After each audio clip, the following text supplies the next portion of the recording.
বন্ধুত্বের নামে বাংলাদেশের পিঠে অনেকবার ছুরি মেরেছে কে? আমাদের মুখোশধারী বন্ধু ভারত। দেখেন, জনগণ টু জনগণ ভালোবাসা ঠিক আছে, কিন্তু রাষ্ট্র টু রাষ্ট্র বা একটা দেশ টু একটা দেশের যেই স্বার্থ বিষয়ক ইস্যুগুলা, সেখানে বরাবরই বঞ্চনার শিকার হয়েছে বাংলাদেশ। আর এর পেছনে আমাদের দেশের ক্ষমতা পিপাসু রাজনৈতিক দলগুলো দায়ী ছিল। তবে আপনাদেরকে একটু মন ভালো করার খবর দিচ্ছি, বাংলাদেশের সাথে ভারত যতটা ভাবসাব নেয়, আসলে তাদের কি কোথাও ধরা নাই? আছে। আসুন আজকের ভিডিওতে দেখি, যখন আমাদের দেশে তারা মানে বলা নেই কওয়া নেই, যে কোনো সময় পটাশ কইরা ছেড়া দিয়ে এই দেশটারে আজকে কোন পরিস্থিতি নিচে আপনি দেখছেন, সারা দেশের অবস্থা কি। তো এই সিচুয়েশনে আইসা ভারতের সাথে চীনের যে ব্যারেজ আছে সেটা খোলার সময় হয়ে এসেছে। কারণ শুধুমাত্র এখন আপনার বাংলাদেশে যে বন্যা হচ্ছে তা না, ভারতেও হচ্ছে, চীনে হচ্ছে, থাইল্যান্ডে হচ্ছে, পৃথিবীর বিভিন্ন দেশে কিন্তু এই সিজনে প্রচুর বন্যা হচ্ছে অতিরিক্ত বৃষ্টিপাত এবং আবহাওয়াগত কিছু পরিবর্তনের জন্য। আলোচনায় উঠে এসেছে লাদাখ সীমান্ত। আপনারা জানেন, এই লাদাখ সীমান্তে ভারত এবং চীনের মধ্যে দীর্ঘদিনের একটা ইস্যু, মাঝে মাঝে কেলাকেলিও হয় আপনার, তবে বেশিরভাগ সময় সেখানে চীনই জয়লাভ করে। এরই মধ্যে লাদাখ সীমান্তে নিঃশব্দে ইয়ারলং সাংপো নদী, যা ভারতে ব্রহ্মপুত্র নামে পরিচিত, তার উপর বিশাল বাঁধ নির্মাণ করেছিল চীন। এটা বিশ্বের বৃহত্তম বাঁধ বলে মনে করা হয়। ভাবটা দেখছেন, ডিজাইন সেটআপ আসলে চীনারা পারে। আর এর প্রভাব পড়তে যাচ্ছে ভারতের উত্তর পূর্ব রাজ্যগুলিতে। ঠিক সেম সমস্যা যেটা আমরা তিস্তা নিয়ে ফিল করছি, চীনের এই বিশাল বাঁধ ভারতের সেম সমস্যা দেখাবে। দেখেন, তিস্তাটা আমাদের জন্য কি হয়েছে, তিস্তাটা হয়েছে কি, যখন মানে গ্রীষ্মকাল থাকে তখন আমাদের নদীগুলো পানি পায় না, বিশাল জায়গা চর জেগে উঠেছে, সেখানে এখন আর কোনো কিছু হয় না, এই বিশাল নদীগুলো অনেকটা মরেই গেছে।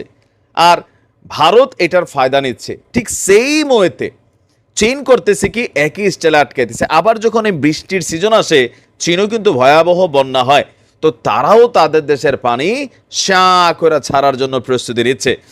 চীন থেকে উৎপন্ন ইয়ারলাং জাংবু নদী অরুণাচলে প্রবেশ করার পর নাম হয়েছে শিয়াং। আসামে প্রবেশ করার পর শিয়াং পরিচিত হয়েছে ব্রহ্মপুত্র নামে। তারপর সেটি ঘুরে আবার বাংলাদেশে প্রবেশ করেছে। একটি চীনা সরকারি মাধ্যম জানিয়েছে, অরুণাচল সীমান্তের কাছাকাছি ব্রহ্মপুত্রের উপর নির্মাণ হয়েছে বিশ্বের এই বৃহত্তম বাঁধটি। এখন এটাতে বাংলাদেশের জন্য কি আসলে কোনো ধরনের সমস্যা আছে? কিছুটা আছে, তবে আমরা এমনিতেই বাংলাদেশের সাথে ভারতের প্রায় 30টা বাঁধ আছে, আমরা এমনিতে মারা খাই রয়েছি ডাজন ফ্যাক্ট। এখন চীন কি বলছে, যখন চীনের এই বাঁধটা তৈরি করা হয়েছে তখন ঘোর আপত্তি জানিয়েছিল ভারত, কারণ ভারতের বেশ কিছু রাজ্য সেখানে পানি সংকট দেখা দিবে। পাশাপাশি বর্ষার সময় এই যে এখন চীন তাদের বাঁধ খোলার জন্য প্রস্তুতি নিচ্ছে, এই প্রস্তুতিটাতে কি হবে, ভারতের বিভিন্ন অঙ্গ বাংলাদেশের মতন ফ্লাডেড হয়ে যাবে। আমরা এগুলার পক্ষে না, কিন্তু ওই যে ভাই আমাদের উপর আইসা যখন পড়ে তখন আমরা মনে করি কি শেরের উপর কি সোয়াশের নাই, তো চীন হচ্ছে সেই সোয়াশের। তবে চীন বলছে যে জাতীয় নিরাপত্তার কথা মাথায় রেখেই বাঁধটি তৈরি করা হয়েছিল।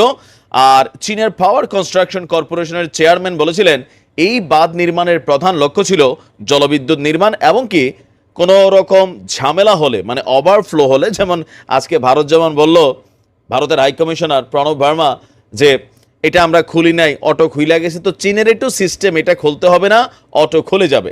বাঁধটি নির্মাণ হওয়ার পর জলের ঘাটতি মেটাতে বেশ কয়েকটি নদীর জলপথ উত্তর দিকে গড়িয়ে দিয়েছিল চীন, আর এতে সবচেয়ে বেশি সমস্যায় পড়েছিল ভারত। ভয়াবহ জল সংকট দেখার পাশাপাশি এখন ভারত এমনিতে ফ্লাডেড। ভারতীয় সাধারণ মানুষ যারা বিভিন্ন জায়গায় কি বলে যে বন্যায় আটকে আছে, অনেক মানুষ মারা গেছে, আমরা তাদের জন্য কি বলা হয় যে দুঃখ প্রকাশ করছি। তবে এখন পরিস্থিতি আরো খারাপ হবে। তবে এই পানি বাংলাদেশের দিকে প্রবাহ করার সুযোগ নাই, কারণ এটা আস্তে আস্তে আস্তে আস্তে বহু ধাপ পারিয়া ভারতের রাজ্যগুলোয় কি বলা হয় যে ফ্লাডেড হয়ে যাবে। দেখেন, আমার মুখে এই ধরনের কথা শুনে অনেকে হয়তো একটু মন খারাপ করেন যে ভাই যারা ওপার বাংলা থেকে দেখছেন, কিন্তু আমাদের দেশে, আমার কথা হচ্ছে, দুইটা দেশের মধ্যে একটা পলিসি আছে, সেই পলিসিটাকে অ্যাপ্লাই করেন। চীন খুলতেছে, তারপরও তারা তো পলিসি অ্যাপ্লাই করে খুলতেছে। দেখেন, চীন কিন্তু হঠাৎ করে বলা নেই কওয়া নেই খুলে দিচ্ছে না। চীন যখন খুলতে যাচ্ছে, তারা কূটনৈতিক যে সিস্টেম আছে এই বাঁধগুলো খোলার আগে সে ওয়ার্নিং দিচ্ছে, তো ওয়ার্নিং দিল রাইট নাও ভারতের জন্য এই ওয়ার্নিংটাকে ব্যাকআপ করার সুযোগ নেই। আমরারে ওয়ার্নিং দিতেন, এটা অটোমেটিক আসবে জানি আমরা, তারপর আমাদেরকে ওয়ার্নিং দিতেন, বলতেন, সময় দিতেন, কথা নেই বার্তা নেই ঠাস করে খুলে দিলেন।